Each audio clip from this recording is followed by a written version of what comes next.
Hello दोस्तों, मेरा नाम है रुपेश कुमार महतो और आपका हमारे यूट्यूब चैनल में वेलकम है। यहाँ हम क्लास ट्वेल्थ इंग्लिश में मॉडल सेट 1 2023 का कंप्लीट सॉल्यूशन लेकर आए हुए हैं। ऑब्जेक्टिव प्लस सब्जेक्टिव, जैसा कि आपको थंबनेल में पहले से दिख रहा है। यहाँ पर हम लोग ऑब्जेक्टिव के साथ साथ सब्जेक्टिव का भी एक ही वीडियो में हम लोग कंप्लीट सॉल्यूशन कर देंगे। तो चलिए हम लोग वीडियो में कंटिन्यू बने रहते हैं और सब क्वेश्चन का हम लोग आंसर को समझने का प्रयास करेंगे। ठीक है, तो सबसे पहला हमारे पास ऑब्जेक्टिव शुरू होता है, ऑब्जेक्टिव सेक्शन। तो जिसमें हमारे पास सबसे पहला क्वेश्चन यह है कि in report writing narration of the event is always written in, मतलब आपने रिपोर्ट जरूर लिखा होगा। ठीक है, मैंने तो फॉर्मेट में भी आपको बताया था कि रिपोर्ट हम लोग हमेशा किस में लिखते हैं, पास्ट टेंस में लिखते हैं, यानी इमीडिएट पास्ट फॉर्म में होना चाहिए। ठीक है, रिपोर्ट कब लिखा जाता है, जब कोई घटना हो चुका होता है तब उसके बाद हम लोग कुछ रिपोर्ट लिखते हैं उसके बारे में, तो पास्ट टेंस में लिखा जाता है। उसके बाद ये है क्वेश्चन।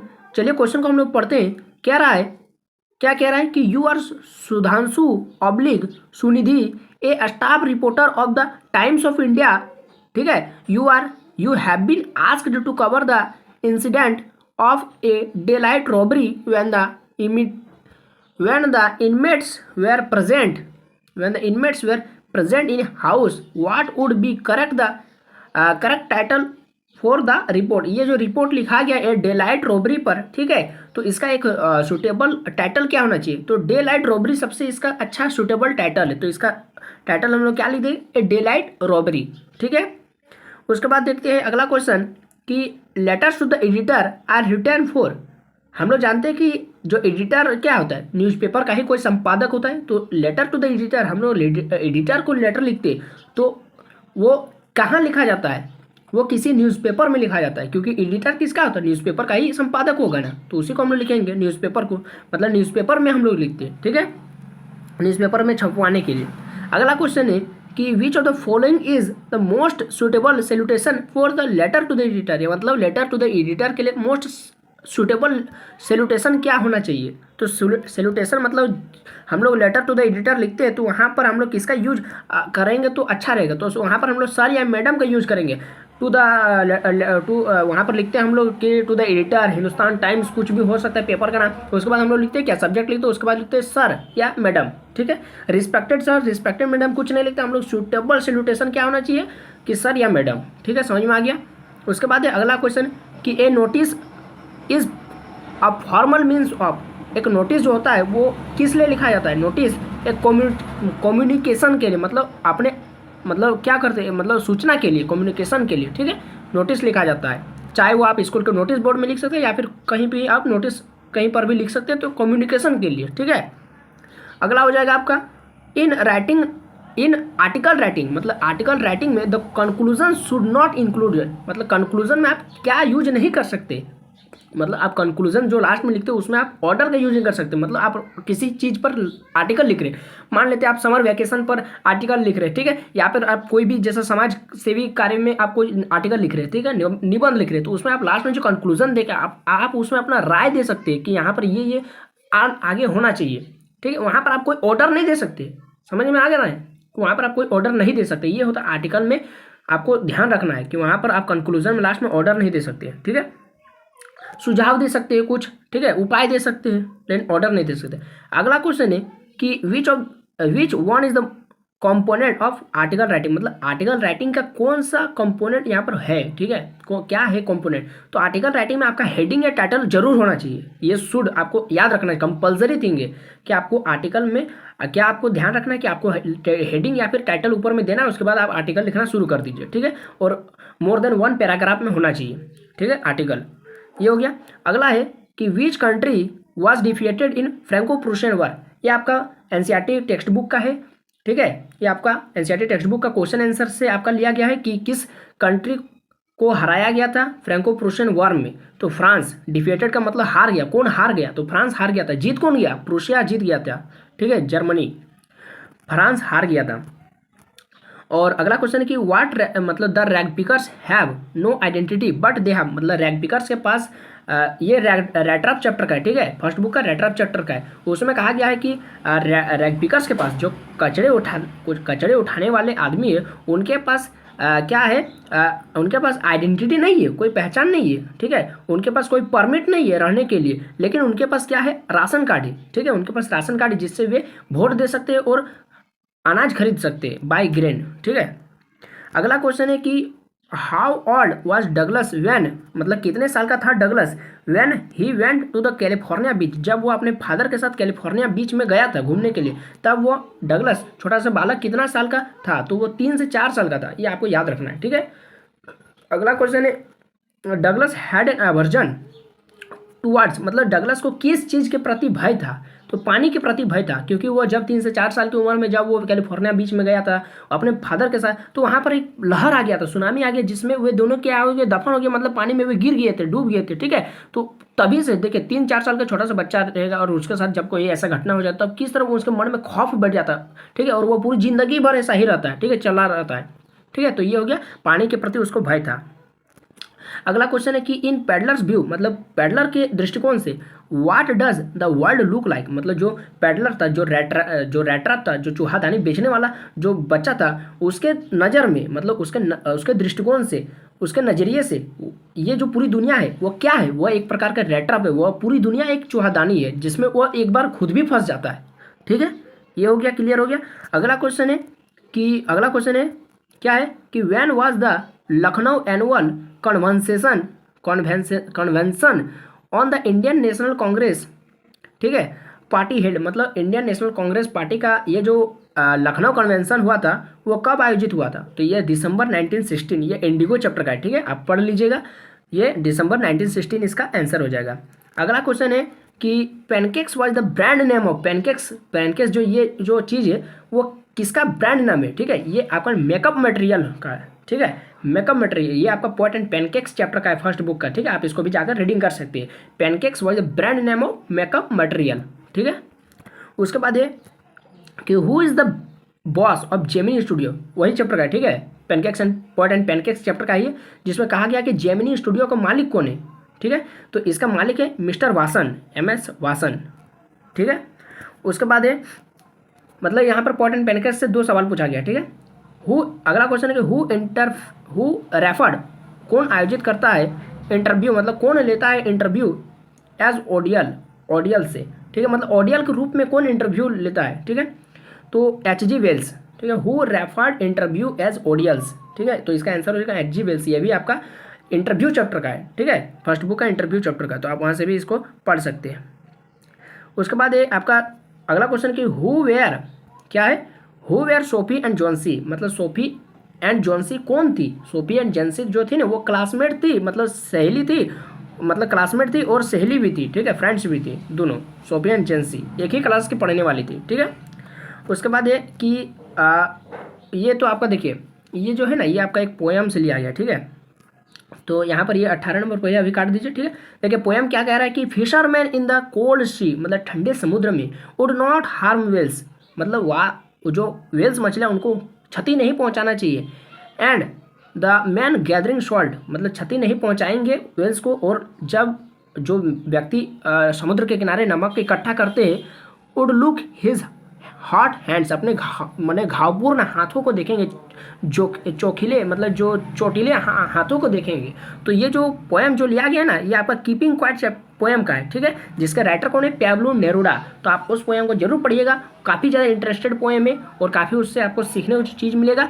तो देखिए इस पोएम में क्वेश्चन कुछ ये पूछा गया कि who is the poet of the given extract या पोएम, इस पोएम का पोएट का नाम क्या है, तो पैब्लो नेरुडा, तो इसका पोएट का भी नाम पूछ सकते हैं, तो पोएट का नाम क्या हो जाएगा, कीपिंग क्वाइट, ठीक है। अगला क्वेश्चन है कि what does the poet extract the fisherman to do, मतलब फिशरमैन जो मछुआरे हैं उनको क्या करने को पोएट जो है ना यहाँ पर पैब्लो नेरुडा हुआ फिशरमैन को क्या करने को कहते, तो इसका आंसर है not to do harms the whale, मतलब आप उन मछलियों को, उन बड़ी बड़ी वेल मछलियों का क्षति नहीं पहुँचाएंगे, ये बोल रहे हैं, ठीक है। पैब्लो नेरुडा जो राइटर है मतलब जो पोएट है वो कह रहे हैं मछुआरों से।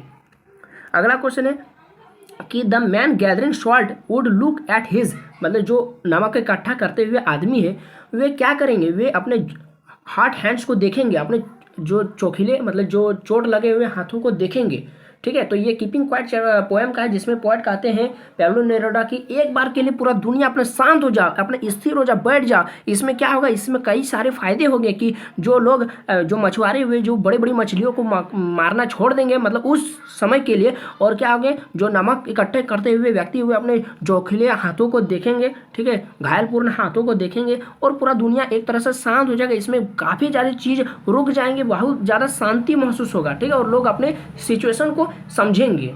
तो ये कहा गया है कीपिंग क्वाइट पोएम में। तो आप इसको भी पढ़िए, काफ़ी ज़्यादा इंटरेस्टेड पोएम है, काफ़ी सीखने को मिलेंगे।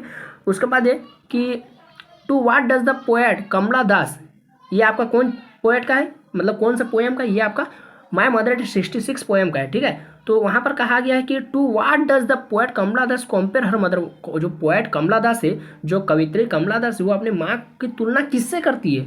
तो वहाँ पर वो अपने माँ की तुलना कई सारी चीज़ों से करते, लेकिन यहाँ पर सूटेबल क्या होगा, सूटेबल होगा लेट विंटर्स मून से करती है, देर सर्दियों की मून से करती है, मतलब चंद्रमा से करती है। किसके तुलना, अपनी माँ की तुलना कौन करती है, कमला दास करती है। कमला दास कौन है, कमला दास आपका माय मदर 66 का पोएट है, जिसका कमला दास की माँ का उम्र कितना हो रहा है, 66 साल। अगला क्वेश्चन है कि the poem an elementary school classroom in slum, ये देखिए ये पोएम ही, ये आपका पोएम नंबर 2 है, ठीक है, जिसमें कहा कि इसमें ये चैप्टर पोएम का नाम क्या है, an elementary school classroom in slum deals with the theme of, ये जो पोएम है ये डील्स करता, मतलब ये बताता है, क्या बता दिया, social injustice and class inequalities को बताता है, मतलब समाज में किस तरह से ये अन्याय हो रहा है और क्लास इनइक्वलिटी किस प्रकार से जो समाज में भेदभाव चला आ रहा है, एक वर्ग का दूसरे वर्ग से किस तरह से अन्याय हो रहा है, अत्याचार हो रहा है, किस तरह से भेदभाव हो रहा है, वो सारी चीज़ों को यहाँ पर बताया गया एन एलिमेंट्री स्कूल क्लासरूम में स्लम, ठीक है, जिसके पोएट कौन है, स्टीफन स्पेंडर, ठीक है, आपको याद रखना है। अगला जो आपका क्वेश्चन है कि what makes the mid forest make rich, mid forest वो किस चीज़ से धनी है। वहाँ पर जो मिड फॉरेस्ट है ना, वो मस्क रोजेज से धनी है, मतलब बहुत सारे वहाँ पर मस्क रोजेज है, ठीक है, डैफोडिल्स फ्लावर्स है, मस्क रोजेज है, बहुत सारी चीज़ें हैं, ठीक है। ये आपका थिंग्स ऑफ ब्यूटी पोएट से लिया गया है, पोएम से लिया गया है, ठीक है, जिसके पोएट कौन है, जॉन कीट्स, ठीक है। अगला जो आपका क्वेश्चन है वो है what was offered for sale eight the road side stand, ये आपका किस पोएम से लिया गया, ये जो पोएम है ना, ये the road side stand poem का है, जिसमें क्या इस यहाँ पर सवाल पूछा गया, कहा गया कि रोड साइड स्टैंड मतलब रोड साइड के किनारे जो दुकानदार जो दुकान लगाए जाते हैं, जो ठेला वगैरह का दुकान लगाया, फल सब्जियों का जो दुकान लगाया जाता है, उसमें बोल रहा है कि कौन कौन सी चीज़ें बेची जाती है। बोल रहा है कि what was the offered for sale, मतलब सेल के लिए क्या बेचा जाता, मतलब बेचने के लिए क्या रखा जाता है। तो वहाँ पर आंसर हो जाएगा आपका, जिस तरह से ऑप्शन में दिया गया है, वाइल्ड बेरीज, जंगली बर एंड गोल्डन स्क्वाइस, जो सोने के जो ये रहते हैं ना, स्क्वाइस मतलब जो आपका सुराही जैसा, वो बेचा जाता है, स्क्वाइस, ठीक है। स्क्वाइस मतलब जो एक तरह का फल होता है, ठीक है, जो पीला कलर का गोल्डन जैसा मतलब स्वर्ण रंग का दिखाई देता है, फल होता है, ठीक है, स्क्वाइस। अगला क्वेश्चन है आपका कि what are on Jennifer's tiger doing, जो थोड़ा देखने दीजिए इसको, द रोड साइड स्टैंड, ठीक है। उसके बाद देखिए what are on Jennifer's tiger doing, मतलब ऑन जेनिफर्स टाइगर, ये भी आपका पोएम क्या है, ये भी आपका पोएम ये है आपका टाइगर वाला पोएम का, ठीक है। उसमें कहा गया कि what are on Jennifer's tiger doing, on Jennifer's tiger मतलब ऑन जेनिफर्स के टाइगर क्या कर रहे हैं। तो ऑन जेनिफर्स के टाइगर क्या कर रहे हैं, जंपिंग मतलब उछल रहे, अक्रॉस ए स्क्रीन, पर्दे के आर पार उछल रहे, ठीक है, पर्दे के आर पार उछल रहे, ये हो जाएगा इसका आंसर, ठीक है, ऑन जेनिफर्स टाइगर। उसके बाद हो गया, ये दोनों का राइटर का भी मतलब पोएट का भी आप नाम याद कर लीजिएगा।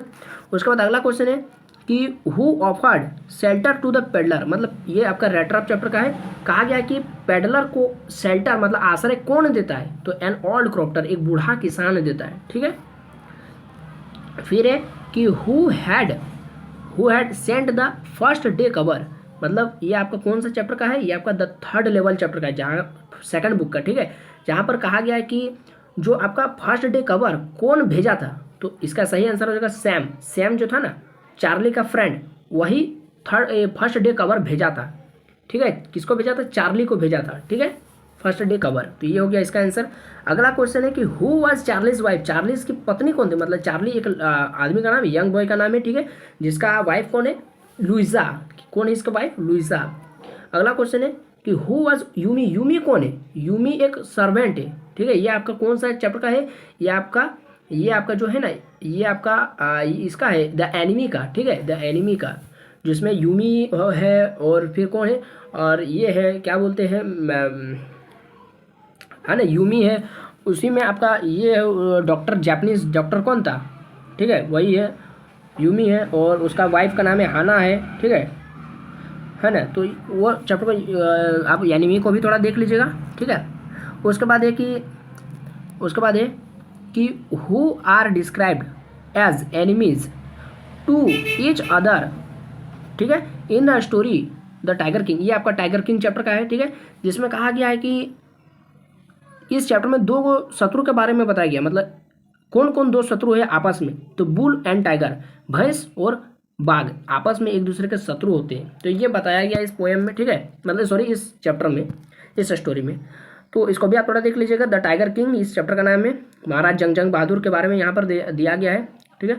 अगला क्वेश्चन है कि हु वाज डॉक्टर सडा, डॉक्टर सडा कौन था। हाँ देखिए, वहाँ पर जो मैंने नाम भुला गया था कि हु वाज यूमी, तो ये सर्वेंट हो गया, उसी में डॉक्टर सडा है, उसका वाइफ हाना है, एक अमेरिकन सोल्जर कौन है, टॉम है, जिसका नाम क्या है, टॉम है, ठीक है, जनरल है, ठीक है, जनरल है, ठीक है। तो ये सब आपको याद रखना है। तो यहाँ पर क्वेश्चन पूछा गया कि हुआ डॉक्टर सडा, डॉक्टर सडा कौन था, तो डॉक्टर सडा वाज जैपनीज डॉक्टर, डॉक्टर सडा कौन था, एक जैपनीज डॉक्टर था, ठीक है। अगला क्वेश्चन है कि the name of the programme, उस प्रोग्राम का नाम क्या था, that takes high school students to the end of the earth, जिस प्रोग्राम के द्वारा हाई स्कूल के स्टूडेंट्स को कहाँ पर ले जाना था, to the end of the earth, धरती के अंतिम छोर तक ले जाना था, मतलब अंटार्कटिका पर ले जाना था। तो किस प्रोग्राम के मुख्य उद्देश्य था, किस प्रोग्राम का एम था, to bring the high school students to the end of the earth. तो क्या हो जाएगा इसका आंसर, स्टूडेंट्स ऑन आइस प्रोग्राम। इस प्रोग्राम को आपको याद रखना है, ये आपका सब्जेक्टिव में भी क्वेश्चन पूछा जा सकता है कि the aim of the students on ice programme is, क्या है इसका एम, ठीक है। ये क्लियर हो गया। अगला क्वेश्चन की तरफ हम लोग चलते हैं। अगला क्वेश्चन है आपका कि how many times zone did the writer come, the writer cross during the journey to the Antarctica, मतलब जब जो ऑथर थे, ठीक है, how many time zones did the writer, जो राइटर थे वे अंटार्कटिका मतलब कि यात्रा में गए रहते, ठीक है, कि जर्नी में, अंटार्कटिका की जर्नी में गए थे, तो कितने टाइम्स जोन का उन्होंने पार किया था, ठीक है, कितने टाइम्स जोन को उन्होंने पार किया, 6 चेक पोस्ट को पार किया था। आप ध्यान दीजिए, 6 चेक पोस्ट को पार किया था, 9 टाइम्स जोन को पार किया था, मैनी वाटर बॉडीज को पार किया था। तो ये वर्ड आपको याद रखना है, क्या क्या, 6 चेक पोस्ट याद रखना है, 9 टाइम्स जोन याद रखना है, मैनी वाटर बॉडीज को याद रखना है, ठीक है। कब, अंटार्कटिका का यात्रा के दौरान इतना चीज़ों को उन्होंने पार किया था, कौन, राइटर। ये आपका किस चैप्टर का है, ये आपका है to the journey of the, मतलब to the journey of the end of the earth, ठीक है, इस चैप्टर का है। उसके बाद हम लोग देख लेते हैं कि अगला क्वेश्चन है कि लेट टाइगर्स बीवेयर, मतलब अब बाघ सावधान हो जाओ, हु सेड दिस, ये जो लाइन किसने कहा था, तो ये लाइन कहा था द प्रिंस जंग बहादुर, जो महाराजा था, उन्होंने क्या था कि अब बाघ तुम लोग सावधान हो जाओ, मैं सबको मार डालूंगा, ठीक है। तो ये हो गया इसका आंसर। अगला क्वेश्चन है कि each a story told by Jack had a small creature named, मतलब जो जैक है, ठीक है, जैक जो है वो अपना बेटी को अक्सर कहानी सुनाया करता था रात के समय, ताकि उसका बेटी का नींद आ जाए, ठीक है। तो नींद आ जाए इसके लिए ये आपका किस चैप्टर का, सूड विजार्ड हिड मम्मी, ठीक है, सूड विजार्ड हिड मम्मी चैप्टर का है, सेकंड बुक का।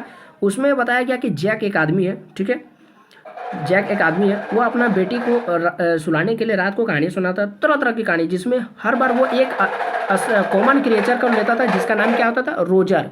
क्या नाम होता था उस जानवर का, रोजर। कभी वो रोजर अस्कंक का नाम लेता था, मतलब कहानी में नया नया जानवर लाता था, कभी रोजर अस्कंक, कभी रोजर चिपमंक, ठीक है, ठीक है, तो कभी रोजर फिश, ये सब लाया करता था अपना बेटी को कहानी सुनाने के लिए।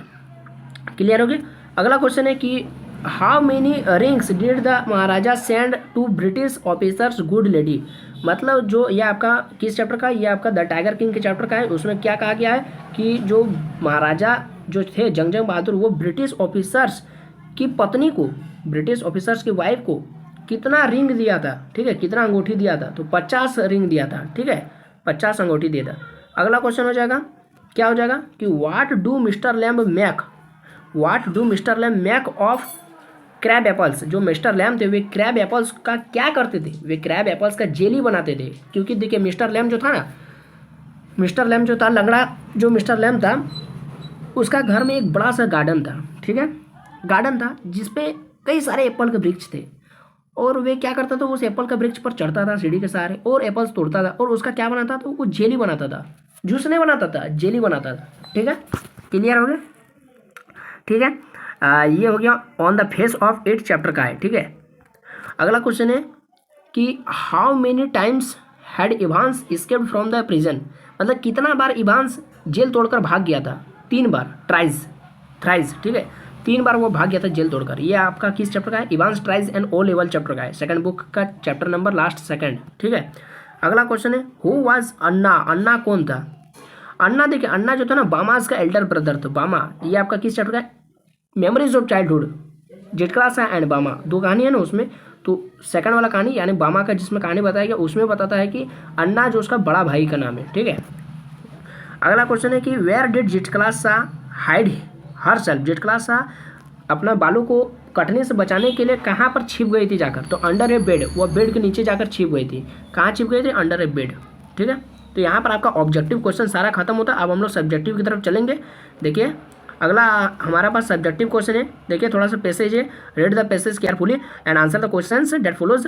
तो ये पैसेज दिया है, tourist to Jammu and Kashmir have another attraction a floating post office on the Dal lake in the first in the country.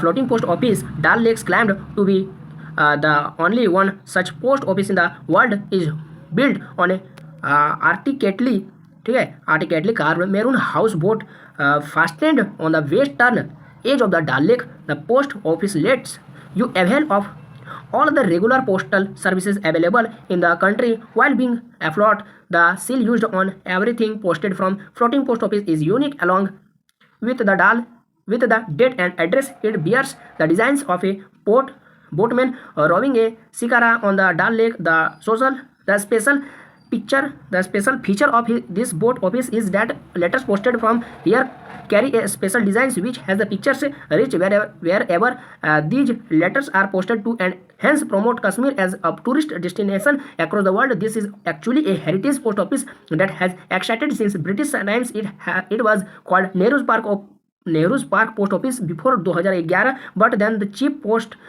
Master John Samuel renamed it as floating post office. इसको आप पढ़कर खुद से समझ लीजिएगा, काफ़ी इजी वर्ड है। ठीक है, आपको समझ में नहीं आएगा हिंदी तो आप गूगल ट्रांसलेट कर सकते हैं। उसके बाद देखिए यहाँ पर क्वेश्चन आंसर जो दिया गया है इसका मैंने यहाँ पर आंसर लिखा है। ठीक है, where is floating post office located in the Srinagar, मतलब श्रीनगर में जो फ्लोटिंग पोस्ट ऑफिस है वो कहाँ पर है? तो इसका आंसर हो जाएगा डाल लेक। ठीक है, डाल लेक जो झील है श्रीनगर में, कश्मीर में, वहाँ पर ये क्या है? Floating post office. देखिए ये गजब का, दुनिया का ये एकमात्र पोस्ट ऑफिस है जो पानी में तैरने वाला है। ठीक है, ये एक घर की तरह है। ठीक है, एक घर की तरह दिखने वाला है जो आपको लगेगा कि ये घर है, लेकिन ये पोस्ट ऑफिस है जो पानी में तैर रहा है, नौका के ऊपर में। ठीक है, डाल लेक में है। अगला क्वेश्चन है what does the floating post office claim to be, यानी floating post office claim to be. ठीक है, किस लिए यहाँ पर है? तो floating post office claim to be the only one such post office in the, मतलब जो फ्लोटिंग पोस्ट ऑफिस क्या मतलब दावा करता है? क्लेम टू बी मतलब दावा करना है, मतलब क्या दावा करता है? वो कहता है कि दुनिया का एकमात्र ऐसा पोस्ट ऑफिस है जो बिल्ड यानी बना हुआ है ऑन द हाउस बोट, मतलब घर वाला बोट में। ठीक है, और पानी में तैरता हुआ, ये सबसे बड़ी विचित्र चीज़ है। ठीक है, तो ये दुनिया का एकमात्र ऐसा पोस्ट ऑफिस है जो पानी में तैरता है, हाउस बोट है। ठीक है, build on a house boat. तो चलिए अगला क्वेश्चन देखते हैं। यहाँ पर टोटल आपका 7 क्वेश्चन है जिसमें से आपको 5 का आंसर देना है, तो मैं 5 ही लिखा हूँ, ज़्यादा आपको लिखाने की जरूरत नहीं है। What is the special feature of the post office is, जो फ्लोटिंग पोस्ट ऑफिस है उसका महत्वपूर्ण, उसका मेन विशेषता क्या है? तो उसका मेन विशेषता है कि letters posted here from here carry A special design pictures of डाल लेक। यहाँ पर जो डाल लेक है उसका अच्छा से दृश्य वहाँ पर जो पोस्ट ऑफिस है, जो कार्ड भेजा जाता है ना, पोस्ट क्या है, उस कार्ड में उस डाल लेक का अच्छा सा दृश्य, जैसे गांधी जी का हम लोग का नोट में फोटो है ना, उसी तरह से उस लेटर में क्या है, उस लेटर में उस डाल झील का फोटो मतलब पिक्चर है। ठीक है, एंड सिटी श्रीनगर सिटी का भी वहाँ पर पिक्चर को दर्शाया गया है। तो ये उसका विशेषता है उस पोस्ट ऑफिस का।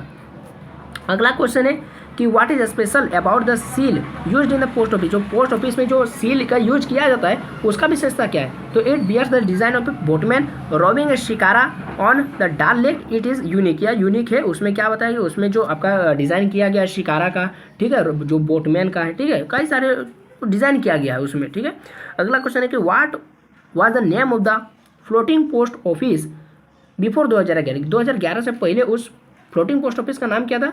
Nehru's park post office. फिर इसका नाम कौन बदल दिया? इसका नाम देखिए, इसका नाम बदल दिया था आपका उस जो पोस्टमैन था, मतलब जो उसका पोस्ट मास्टर था सैमुअल, जॉन सैमुअल ने उसका नाम बदल कर क्या रख दिया? Floating post office. पहले नाम क्या था? नेहरू पार्क पोस्ट ऑफिस, पहले नाम था इसका 2011 से पहले। अब इसका नाम क्या हो? फ्लोटिंग पोस्ट ऑफिस, तैरता हुआ पोस्ट ऑफिस। तो ये हो गया पहला पैसेज, इसमें केवल आपका 1 मार्क्स का क्वेश्चन पूछा गया है, ठीक है। अब हम लोग दूसरा पैसेज को पढ़ते हैं जिसमें आपका नोट मेकिंग है और समराइजिंग है, ठीक है। तो ये देखिए, ये पैसेज काफ़ी अच्छा है और काफ़ी आपको पढ़ने में मजा लगेगा। A great part of Arabia is desert, मतलब अराबिया का एक बड़ा सा हिस्सा क्या है? रेगिस्तान है। Here there is nothing but sand and rock, यहाँ कुछ नहीं, केवल आपको बालू मिलेगा, चट्टान मिलेगा। The sand is so hot that you can not walk over it, ये जो बालू है ना बहुत ज़्यादा गर्म, इसलिए आप यहाँ पर चल नहीं सकते विथ योर बेयर फुट, अपने नंगे पाँव से। इन द डे टाइम, दिन के समय में, here and there in the desert are spring of water that come from the deep down under the ground, ठीक है। So deep that the sun can not dry, ये इतना ज़्यादा आपका गहरा है कि समुद्र जो क्या कहते हैं, जो सूर्य का धूप में भी वहाँ तक पहुँच नहीं पाता, इतना गहरा है। देन आप these springs are few and far apart, ये जो स्प्रिंग्स है वो काफ़ी ज़्यादा कम है, बहुत कम है और बहुत दूर में है, far apart. But wherever there is one, लेकिन एक है, ठीक है। ट्रीज ग्रो और टल, जहाँ पर पेड़ बड़े बड़े हैं, ठीक है। एंड ग्रासफुल, हरे भरे हैं। मेकिंग ए कूल, उस जगह को छायादार ठंडा बनाए रखता है। Green shady place around the spring, उस स्प्रिंग के चारों, तो स्प्रिंग में मतलब यहाँ पर देखिए एक यहाँ पर तालाब का बात हो रहा है, ठीक है। मतलब उस रेगिस्तान में एक तालाब भी है जो इतना नीचे कि समुद्र जो सूर्य का धूप भी वहाँ तक पहुँच नहीं पाता, इसलिए वहाँ पर जो पेड़ पौधे हरे भरे बड़े बड़े हैं, वहाँ पर छायादार है प्लेस है, ठीक है, छायादार प्लेस है जो उस जगह के क्या करता है? कूल करता है, क्या? ठंडा बनाए रखता है, ठीक है। Green shady place around the spring, उस स्प्रिंग उस तालाब के चारों तरफ। सच प्लेस इज कॉल्ड, और उस तरह का मतलब तालाब वाला जगह को हम लोग क्या बोलते हैं? ओयासिस बोलते हैं। क्या कहते हैं? ओयासिस। ये आपका पूछा गया सवाल, आप इसको ध्यान रखिएगा। उसके बाद है कि the Arabs who are not in the cities, ठीक है, वैसे अरब जो शहर में नहीं है, लिव इन द डिजर्ट, वो केवल डेजर्ट में ही रहते हैं। ऑल द ईयर अराउंड, घूमते घूमते पूरा साल। दे लाइन इन टेंट्स, वे टेंट्स बना करके रहते हैं। That can be put up and taken down very easily, जिसको आप काफ़ी इजीली से बसा सकते हैं एंड क्विकली, काफ़ी तेज़ी से बसा सकते हैं टेंट्स को, जहाँ तक आप लगा सकते हैं बहुत जल्दी। So that they can move from one oasis to another, ताकि वे एक पानी वाला जगह से दूसरा पानी वाला जगह तक जा सकता है। सीकिंग ग्रास, ठीक है, और एंड वाटर मतलब पानी के लिए, ग्रास मतलब क्या बोलते हैं, घास के लिए, अपना जानवर के लिए, ठीक है, जानवर के लिए। फ्रॉम देयर शिप्स, अपना गॉड्स, अपना जहाज के लिए, गॉड्स अपना बकरियों के लिए, कैमल्स अपना ऊँट के लिए, एंड हॉर्सेस अपना घोड़ों के लिए। These deserts Arabs eat ripe, ये जो डेजर्ट में रहने वाले जो लोग हैं अरब्स है, वे क्या करते हैं? वे क्या खाते हैं? राइप्स खाते हैं, स्वीट फिग्स खाते हैं, ये ठीक है, एक तरह का भोजन का नाम होता है। एंड आल्सो द डेट्स, वे खजूर खाते हैं। That grow up upon the palm trees, जो पाल्म ट्रीज में बढ़ते हैं। दे ड्राई देम टू, एंड वे उन्हें सुखाते हैं, एंड मतलब उस खजूर को सुखाते हैं। And use them as food, और उसका भोजन के रूप में प्रयोग करते हैं। ऑल द ईयर्स राउंड, और पूरा साल भर, ठीक है। These Arabs have the finest horse's in the world, और इन अरब देश के लोगों के पास दुनिया का सबसे फाइनेस्ट घोड़े हैं, ठीक है, in the world. And Arab is very proud of his riding horse, वो अपने घोड़ों पर चलना बहुत ज़्यादा पसंद करते हैं। And loves with almost as much as his loves his wife and children, जिस तरह वो अपने पत्नी और बच्चों से प्यार करते हैं, उसी तरह वो अपने घोड़ों से प्यार करते हैं। He never puts heavy loads, वह उस पर ज़्यादा लोड नहीं देते हैं। ओवर हिज हॉर्सेज, अपने घोड़ों पर। Often lets him stay in the tents with his family. The camel is a much, वे इसके लिए वो अपने घोड़ों पर ज़्यादा लोड नहीं देते, वो अपने घोड़ों मतलब वो अपने ऊँट पर ज़्यादा लोड नहीं देते, वो अपने घोड़ों पर ज़्यादा लोड नहीं देते, क्योंकि वो अपने घोड़ों को किस तरह प्यार करते हैं? अपने बच्चों और पत्नी की तरह प्यार करते हैं। वो अपना ऊँट पर ज़्यादा लोड देते, ठीक है। The camel is much more useful to the Arab than his beautiful horses, however for he is much larger and stronger, ठीक है। कौन ज़्यादा स्ट्रोंगर एंड लार्जर है? ऊँट, ठीक है। उसके बाद है कि then one camel can carry, एक ऊँट कैरी कर सकता, ले जा सकता, बोझ ढो सकता है। As much as then two horses, दो घोड़ों के बराबर का।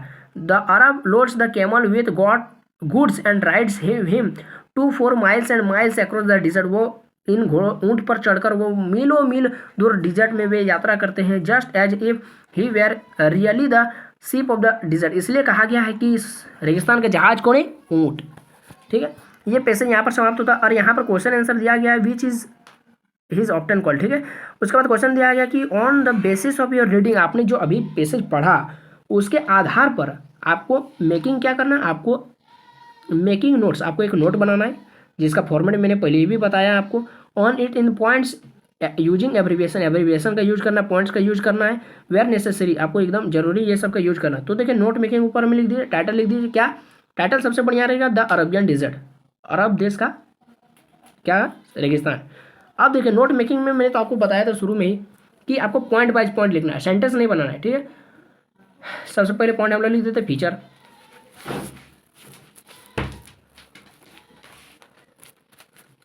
ठीक है, उस फीचर में लिखते हैं कि ये जो फीचर है ना कि full of sand and rock. पहला पॉइंट क्या दिए कि हर जगह केवल आपको बालू और रॉक ही दिखेगा। Very hot and less water available, AVLB available, ये आपका एब्रीविएशन, एब्रीविएशन में कोई वर्ड होता है उसको शॉर्ट में आपका लिखा जाता है। ठीक है, तो very hot and less water, काफ़ी ज़्यादा गर्म, पानी का बहुत ज़्यादा कमी है। पीपुल, PPL मतलब पीपुल, लिव TEMPR मतलब टेम्पररी, टेंट्स मतलब अस्थायी टेंट्स बना करके रहते हैं। ठीक है, उसके बाद पॉइंट बी में आपको लिख देना उसका भोजन के बारे में। फ्रूट अवेलेबल, तो स्वीट फिग्स है, राइप यहाँ पर लिख देना है। ठीक है, डेट लिख देना है, खजूर। उसके बाद सी नंबर में वाटर सोर्स के बारे में लिख दीजिए कि डिजर्ट में स्प्रिंग है जिसको हम लोग ओएसिस बोलते हैं। ठीक है, उसके बाद आपको डी नंबर में क्या लिख देना? लव फॉर हॉर्सेस, की प्यार किस तरह करते हुए अपने घोड़ों से। इस समय पॉइंट बना करके लिख दीजिए कि have the finest horse in the world, की दुनिया के सबसे फाइनेस्ट हॉर्स है इनके पास, इन अरब देश के लोगों के पास। Love horses like their wife and children, वे अपने घोड़ों से इस तरह प्यार करते हैं जैसे वे अपने पत्नी और बच्चों से प्यार करते हैं। तीसरा पॉइंट कि camels are used to carry loads, वे अपने घोड़ों पर ज़्यादा लोड नहीं देते, वे अपने ऊँट पर ज़्यादा लोड देते हैं। उसके बाद एब्रीविएशन बॉक्स में आपको लिख देना है कि आप क्या क्या यूज किया। आपने VBL का यूज किया है अवेलेबल के लिए, आपने PPL का यूज किया है पीपुल के लिए, आपने TEMPR का यूज किया है टेम्पररी के लिए, और DSRT का यूज किया है डिजर्ट के लिए। ठीक है, यहाँ पर आप कैपिटल D लिख दीजिएगा। ठीक है, नहीं तो ये सब में मार्क्स कट जाता है।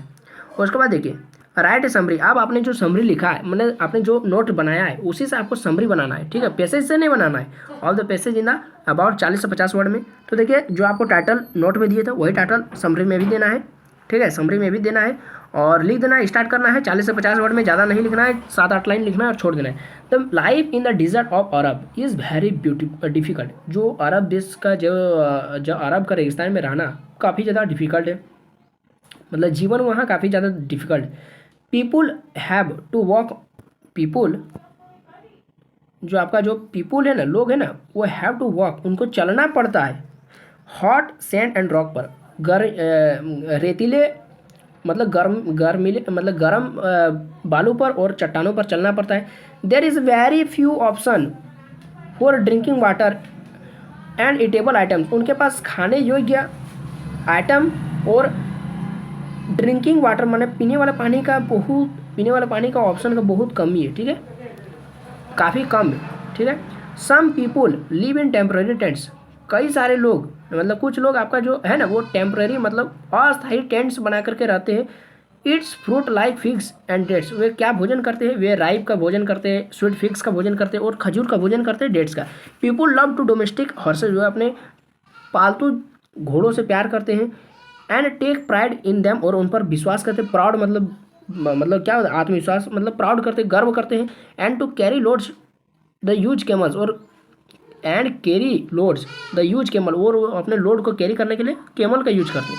तो ये देखिए 7-8 लाइन में मैंने लिख दिया है, ये आपका समरी हो गया। या इसमें आपको फुल मार्क्स मिल जाएगा, 3 मार्क्स का है। ठीक है, उसके बाद देखिए सेक्शन बी में आपका है क्या? Answer the following in not more than 50 words. आपको ये जो answer the following in not more 50 words, आपको 50 वर्ड से ज़्यादा नहीं लिखना है। ठीक है, ये आपका क्या है? ये आपका और में दिया हुआ है, तो और वाला तो मैंने नहीं लिखा, केवल एक ही लिखा है। ठीक है, इसमें क्या है? You are Deepak oblique Deepika, आप दीपक है या फिर दीपिका है। ठीक है, यहाँ पर दीपिका नहीं लिखा है, तो आपको केवल यह क्या ध्यान रखना है कि यू आर दीपक कुमार, आप दीपक कुमार है। लड़की भी रहेंगे, मतलब जो गर्ल्स है वो भी दीपक कुमार लिखेंगे। ठीक है, और जो बॉयज़ है वो भी दीपक कुमार लिखेंगे। सेक्रेटरी हिस्ट्री सोसाइटी, आप कौन है? आप मतलब अभी जो आप लिख रहे हैं ना नोटिस आप एग्जाम सेंटर में, और आप सोचिए कि आपका नाम जो है आप भूल जाइए, आप क्या है, दीपक कुमार है, गर्ल्स भी है तो वो भी दीपक कुमार है, और आप कौन है, सेक्रेटरी है हिस्ट्री सोसाइटी का, और किस स्कूल से आप आए हैं, डेविड देहरादून से आप आए, और आपको कहा जा रहा है कि आप अपना स्कूल नोटिस बोर्ड में क्या लिखना है, आप नोटिस लिखिए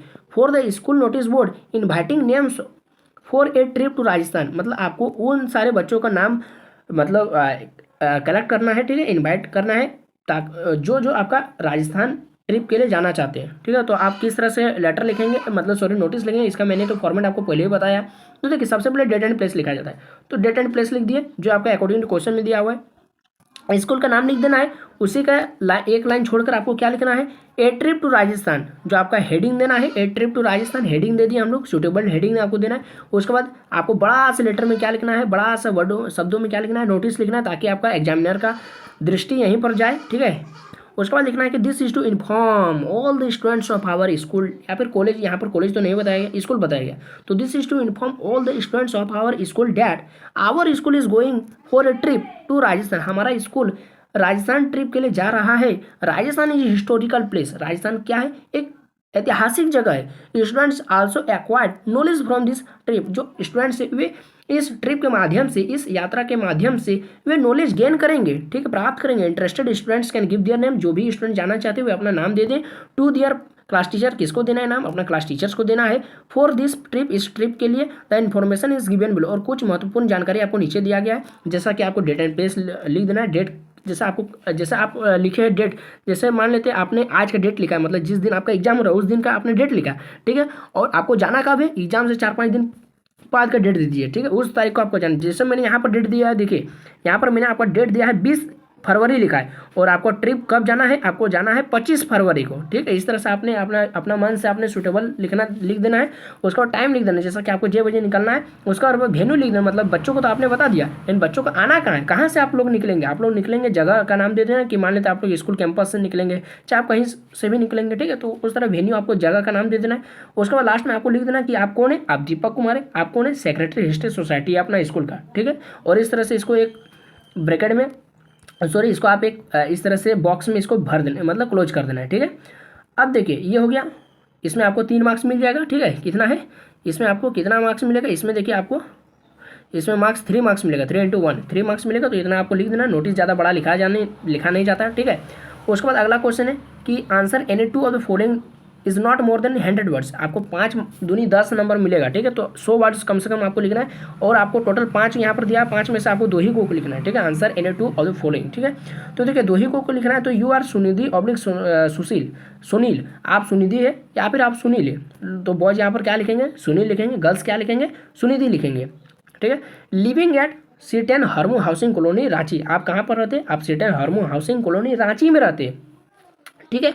तो यहाँ पर क्या करना है, राइट ए लेटर, आपको एक लेटर लिखना है, किसके लिखना है, किसको लिखना है, आपको एक एडिटर को लिखना है, किसका एडिटर को लिखना है, आपको हिंदुस्तान टाइम्स न्यूज़पेपर है उसका एडिटर को लिखना है। अबाउट द इनएडुकेट, किस संबंध में लिखना है, आपको लिखना है कि inadequate and poor city bus services in the town, आपको जो शहर में जो आपका पुअर बस सर्विस है, ठीक है, पुअर मतलब जो बस सर्विस में बहुत ज़्यादा क्या बोलते कमी है, कि हमारा और लोकल एरिया में बस की कमी है, यहाँ पर है 2-4 बस से, लेकिन वो टाइम से नहीं आता है, ठीक है। और यदि हम लोग टाइम से अपना वहाँ ऑफिस वगैरह पहुँच भी जाते तो उधर से आने वाले रूट में बस नहीं मिलती, तो इस तरह से आपको लिखना है। तो चलिए इसको आप लोग लिखते हैं। तो सबसे पहले आपका लेटर में लिखा जाता है डेट एंड प्लेस, तो डेट आपको जिस तारीख को आप एग्जाम दे रहे हो उसका डेट, और जगह आपको जो दिया गया है आप वहाँ का जगह लिखेंगे अकॉर्डिंग टू क्वेश्चन। तो यहाँ पर हम लोग लिख दिए C10 Harmu housing colony Ranchi. उसके बाद एक लाइन छोड़ के आपको लिखना है to the editor Hindustan Times, ठीक है, रांची भी लिख सकते हैं ब्रैकेट में। सब्जेक्ट एक लाइन छोड़ के आपको लिखना है, क्या लिखना है, रिगार्डिंग, आपको प्रार्थना क्या करना है, ठीक है, आपको किस संबंध में लिखना है, संबंध में लिखना है कि रिगार्डिंग द इनएडुकेट, ठीक है, एंड इनएडुकेट के बाद एंड लिखा है क्या, देखिए तो इनएडुकेट, हाँ लिख देना है। तो देखिए क्वेश्चन से ही आपको चुराना है, ठीक है, वर्ड को। तो inadequate and poor city bus services in the town, ठीक है। तो ये सब्जेक्ट हमने लिख दिया, एक लाइन छोड़कर सर लिखना है, कॉमा लिखना है, और क्या लिखना है, शुरू हो जाना है कि थ्रू दिस लेटर, इस लेटर के माध्यम से I would like to draw your kind attention towards the problem of bus services, poor bus services in the town, हमारे शहर में जो बस की सर्विस है, मतलब जो बस सप्लाई है उसमें बहुत ज़्यादा प्रॉब्लम है। तो इस संबंध में मैं संपादक का ध्यान आकर्षित करना चाहता हूँ, ठीक है, ताकि आप इस समस्या को अपना न्यूज़पेपर में छापे, ताकि गवर्नमेंट का, ठीक है, हाईलाइट हो, गवर्नमेंट का नज़र पड़े इस संबंध पर, ठीक है। तो सीटन Harmu housing colony Ranchi, actually it is about 10 kilometre away from the main city. Main city से 10 किलोमीटर दूर है। Most of the residents travel to Ranchi every day for इस ड्यूटी या फिर ऑफिसेज, ठीक है, मतलब डेली प्रत्येक दिन यहाँ पर जो लोग हैं इस लोकल एरिया के, यहाँ पर जो इस शहर के लोग हैं वे अपन रांची जाते हैं 10 किलोमीटर दूर मेन रोड से, मतलब 10 किलोमीटर दूर है मेन सिटी से, ठीक है, रांची जाते हैं। रांची जाना पड़ता है उनको, ड्यूटी उनका काम है, वर्कर है, या फिर वे अपने ऑफिस के लिए जाते हैं। इवन ड्यूरिंग द पीक, मतलब लौटते वक्त पीक आवर्स है, only few buses run on this route, और जो लौटते समय वहाँ पर इस रूट में बहुत कम ही बसेस चलती है। तो they can not afford auto and taxis, वे ऑटो और टैक्सीज का जुगाड़ नहीं कर पाते, बिकॉज क्योंकि all they are belong to the lower income family या फिर ग्रुप से, वे लोअर इनकम ग्रुप से बिलोंग करते हैं, उनके पास उतने पैसे नहीं होते कि वो अपना ऑटो और टैक्सी से आ जा सके, ठीक है। इसलिए they are always late to their offices और वर्क्स, इसलिए वे रोजाना अपने ऑफिस या फिर काम में लेट हो जाते, ठीक है। Therefore, I am requesting you to please take some hard steps to give relief to the problem। इसलिए मैं आपसे निवेदन करता हूँ कि आप इस विषय में महत्वपूर्ण ठोस कदम उठाएं, ताकि हमको इस समस्या से राहत मिले। यहाँ पर या फिर इस जगह पर आप ये भी लिख सकते हैं कि आप इस संबंध को अपना न्यूज़पेपर में छापे to highlight the problem of our and so the government's view in this, ठीक है, मतलब आप बना करके लिख सकते हैं कि ताकि गवर्नमेंट का यहाँ पर नज़र पड़े और वे हमारे समस्या को सॉल्व करने का जल्द से जल्द प्रयास करें, ठीक है। तो इस तरह से आप यहाँ पर लिख सकते हैं, और लास्ट में आपको लिख देना है योर्स फेथफुली, एक लाइन छोड़ के क्या लिख देना है, यदि आप गर्ल्स है तो सुनीति लिखेंगे, बॉयज है तो सुनील लिख देंगे। तो इस तरह से आपका लेटर यहाँ पर कंप्लीटली समाप्त होता है। आपका 5 में 5 मार्क्स मिल जाएंगे, कहीं कटेगा नहीं। केवल आपको ये सब शुरू में ध्यान रखना है कि आपको क्या लिखना है, डेट एंड प्लेस सही से लिखना है टू द एडिटर, ये सब ध्यान रखना है कि ये सब आपने लिखा है कि नहीं, एक लाइन छोड़ के सब्जेक्ट लिखा है कि नहीं, एक लाइन छोड़ के आपने सर लिखा है कि नहीं। उसके बाद आपने यहाँ पर थ्रू लेटर का स्टार्ट किस तरह से किया, आपका जो एडिटर मतलब जो आपका एग्जामिनर है ना, वो यही सब देखा कि आपने लेटर का शुरुआत कैसे किया। बीच में थोड़ी देखेगा कि आपने कहाँ पर सेंटेंस गलत लिखना है, स्पेलिंग कहाँ पर गलत लिखा है, वो सब कुछ नहीं देखेगा, केवल आपने शुरुआत कैसे किया और लास्ट किस तरह किया है बस। और यहाँ पर योर फेथफुली लिखा है कि नहीं, बस यही सब देखता है और वो आपको नंबर दे देगा, ठीक है, फुल में फुल। उसके बाद हम लोग देखते हैं कि यू आर, अगला क्वेश्चन है कि you are Deepak oblique Deepika, ठीक है, आप दीपक है, मतलब बॉयज क्या लिखेंगे दीपक, और गर्ल्स क्या लिखेंगे दीपिका, ठीक है। The sports secretary of your school, आप अपने स्कूल को कौन है, स्पोर्ट्स सेक्रेटरी है, ठीक है, ठीक है। आप शिक्षा क्षेत्र में सचिव है, ठीक है, सॉरी शिक्षा बोल रहे आप स्पोर्ट्स क्षेत्र में, ठीक है। तो लास्ट वीक मतलब जो पिछला सप्ताह एक yoga awareness programme was held, ठीक है, या ऑर्गेनाइज इन योर स्कूल, आपका स्कूल में एक योगा प्रोग्राम ऑर्गेनाइज हुआ था, हेल्ड हुआ था, ठीक है।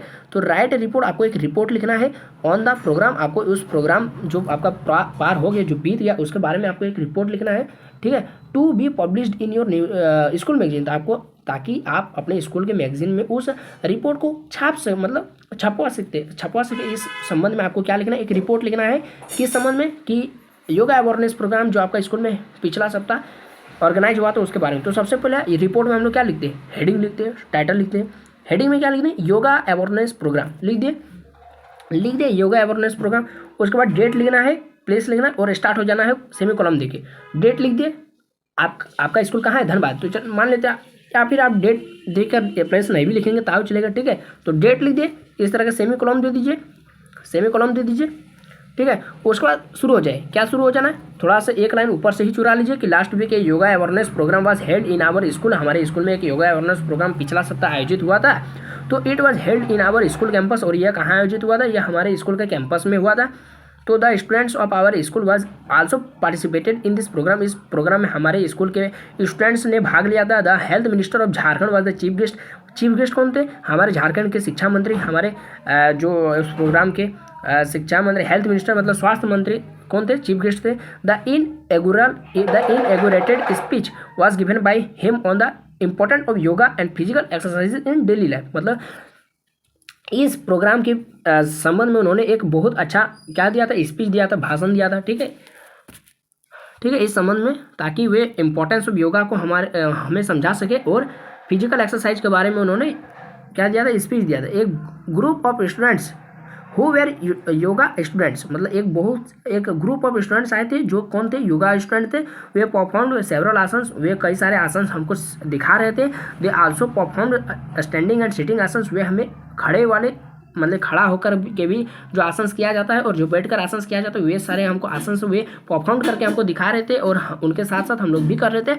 Our yoga teacher showed us, मतलब जो हमारे योगा टीचर स्कूल के जो हमें डेली योगा सिखाते हुए भी हमें दिखा रहे थे सम सिंपल एंड बिगिनर आसन, कुछ सरल और शुरुआती आसन हमको दिखा रहे थे। ऑल द स्टूडेंट्स पार्टिसिपेटेड ईगरली, बहुत सारे स्टूडेंट्स इच्छापूर्वक या फिर ईगरली बहुत उत्साह से इस प्रोग्राम में शामिल हुए थे, भाग लिए थे। Even our principal took active participation in yoga day celebration, हमारे स्कूल के जो प्रधानाचार्य उन्होंने भी सेलिब्रेशन में इस योगा जो अवेयरनेस था उसमें भाग लिया। Next day we were given classes of yoga, हमें अगले दिन योगा का क्लास भी दिया गया।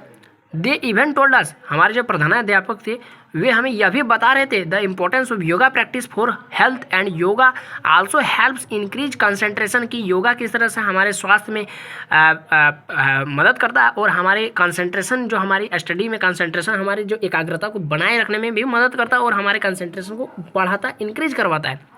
तो this yoga programme was celebrated with great enthusiasms, ये जो योगा प्रोग्राम था वो एक ग्रेट इंथुसियाम्स के साथ हमारा सेलिब्रेट हुआ, ठीक है।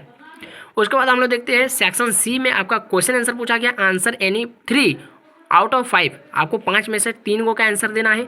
ऑफ द फॉलोइंग क्वेश्चंस, ठीक है, is not more than 35 words, आपको 35 वर्ड से ज़्यादा नहीं लिखना है, ठीक है। तो देखना है, देखिए यहाँ पर थोड़ा मैंने लॉन्ग लिख दिया, लेकिन आपको एग्जाम में 35 वर्ड से यानी 4 से 5 वर्ड लाइन में ही आपको आंसर लिखना है, ज़्यादा लंबा लिखने से आपको नंबर नहीं मिलेंगे, ठीक है। देखिए यहाँ पर है कि what was sale on the road side stand, आपको रोड साइड स्टैंड में कौन कौन सी चीज़ें बिक रही थी।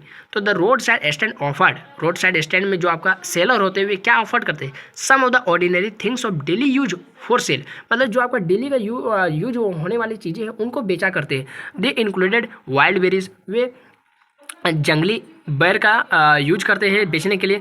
दे were sold in wooden quarts, वे उन्हें बेचते हैं वुडन लकड़ी के कटोरी में, मतलब टोकरी में।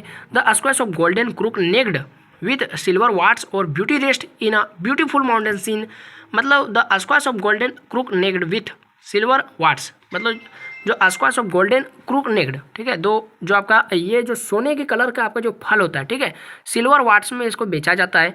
जो ब्यूटी रेस्ट इन ब्यूटीफुल माउंटेन्स, आपका जो सुंदर सुंदर जो पहाड़ है उनका दृश्य को बेचा जाता है, मतलब समझ रहे हैं ना, पिक्चर को बेचा जाता है, मतलब माउंटेन का पिक्चर को बेचा जाता है, ठीक है। Seen were also offered at the road side stand, ये सारी चीज़ों को रोड साइड स्टैंड में बेचा जाता है, ठीक है।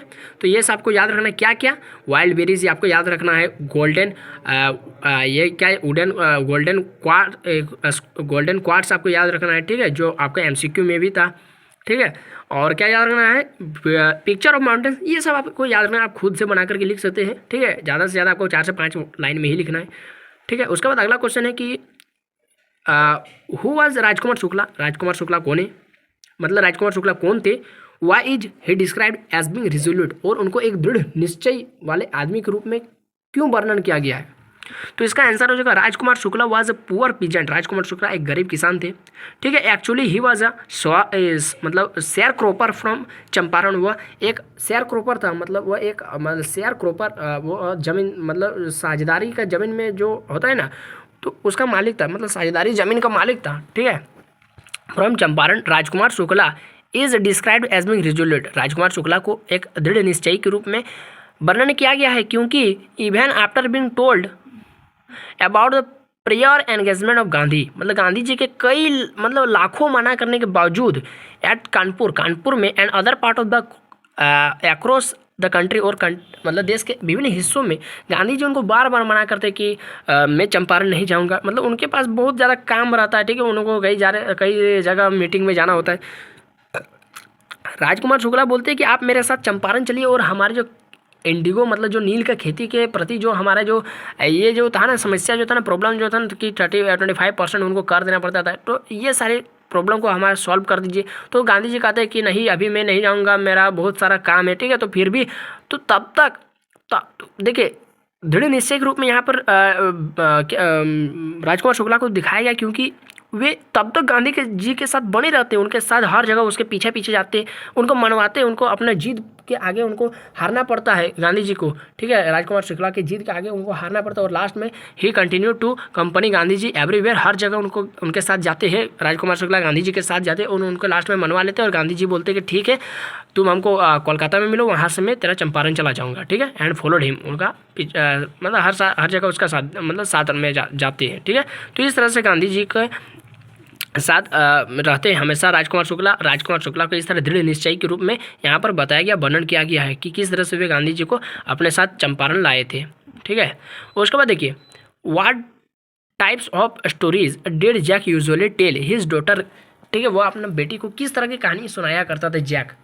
तो देखिए, जैक जो है ना, एक फादर है, वो usually tell story to his daughter, वो अपने अक्सर रात के समय अपने बेटी को सुलाने के लिए कहानी सुनाया करता था। Each story was a basic tale, और प्रत्येक स्टोरी एक बेसिक टेल है, मतलब एक मतलब क्या बोलते हैं उसको, बेसिक चीज़ रहता था, ठीक है। हर स्टोरी में ये स्मॉल क्रिएचर यूजुअली ज़्यादा मतलब लॉन्ग या फिर ज़्यादा क्रिटिकल नहीं होता था, उनका कहानी काफ़ी सिंपल होता था। उसमें क्या होता था, एक छोटा सा जानवर होता था जिसका नाम हमेशा क्या होता था, रोजर होता था। कभी कभी वो उसका नाम क्या रख देता था, कभी कभी वो रोजर फिश रख देता था, कभी रोजर स्कंक रख देता था, कभी रोजर स्क्वायरल रख देता था, ठीक है। उस जानवर का नाम है, ठीक है, जो आपका ये इसका जैसा नहीं दिखता है, क्या बोलते हैं, गिलहरी की तरह, उसी तरह होता है, ठीक है। Roger chipmunk had some problem, जिसका पास क्या होता है, उस रोजर के पास, उस जानवर के पास क्या होता है, हमेशा एक ये रहता है, एक प्रॉब्लम रहता है। एंड वेंट विथ इट, और वह इस समस्या को लेकर जाता है किसके पास, टू द वाइज आउल, उस बुद्धिमान उल्लू के पास जाता है। The owl told him to go to the wizard, जो आउल है ना, वो उसको बोलता है कि तुम विजार्ड के पास जाओ, तुम जादूगर के पास जाओ, ठीक है। And the wizard performed a magic spell, जो विजार्ड है ना, वो एक मैजिक स्पेल, मतलब एक क्या बोलते हैं, एक जादू का छड़ी को घुमाता है, ठीक है, परफॉर्म करता है, लाता है एंड सॉल्व द प्रॉब्लम। और उसका समय यहाँ पर सॉल्व द प्रॉब्लम लिखा है, ठीक है, आपको दिखाई नहीं दे रहा है, तो सॉल्व द प्रॉब्लम जो रोजर है, उस जानवर का प्रॉब्लम को सॉल्व कर देता है। तो इस तरह से वो हर बार यही प्रोसेस को अपनाता है अपना हर कहानी में, ठीक है, अपना बेटे को जब सुनाया करता है। तो यहाँ से आपका सारा एमसीक्यू भी, मतलब सॉरी आपका सब्जेक्टिव भी हो गया और सारा आपका एमसीक्यू भी हो गया। तो इसका पीडीएफ मैं आपको टेलीग्राम ग्रुप में सेंड कर दूंगा, ठीक है। तो देखिए, पीडीएफ काफ़ी ज़्यादा लॉन्ग है, ठीक है। तो देखिए, तो ये वीडियो आपको कैसा लगा, आप कमेंट बॉक्स में जरूर बताएं। वीडियो अच्छा लगा तो अपने दोस्तों में शेयर करना ना भूलें, एक लाइक तो बनता है। और हमारे चैनल पर अगर पहली बार आए और आपको इस तरह का वीडियो और भी चाहिए, ठीक है, तो आप हमारे चैनल को सब्सक्राइब कर लीजिए। तो बस अभी के लिए इतना ही। जय हिंद, वंदे मातरम।